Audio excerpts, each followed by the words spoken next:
Hello, Taurus, and thanks so much for tuning in. This week, Taurus, there's a lot happening in Scorpio, which is your opposite sign, your seventh house of relationships and partnerships. The way you act with one-on-one relationships, that's what's being affected. Now, November 3rd, which was Sunday, we, of course, had the new moon total solar eclipse in your relationship zone.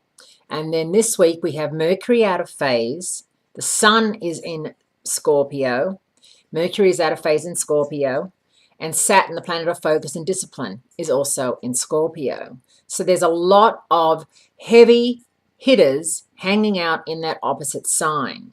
This is a time for you to reevaluate and reestablish your relationships. If, for example, you've had a partner and you've been putting all your time and energy into your partner, and not hanging out with your friends, either your girls or your boys, as much. And all your friends are like, oh, you're one of those people that just disappears when you get a lover or a partner. It might be time to check in with those people. There's nothing worse than breaking up with someone and trying to fit back into that group and everyone saying, well, you ditched us for, a year or 6 months or whatever it is. So you can't just expect to just come on back because, things change and you've lost the thread of the friendships. So I'd really focus this week on your friendships, on your one-on-one relationships, and try hard to, as I said, reestablish those ones that may have gone off course and find a way back to the people that mean the most to you. It's a really good time to do that.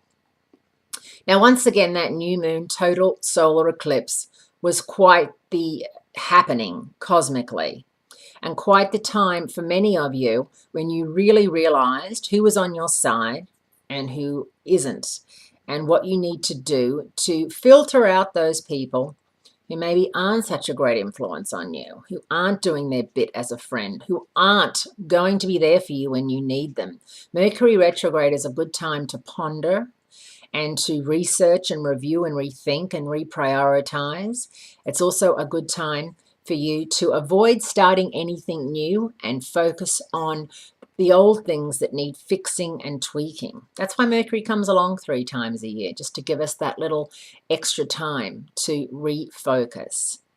Thanks for tuning in, Taurians. I appreciate you tuning in, and I thank you, and I'll speak to you again next week.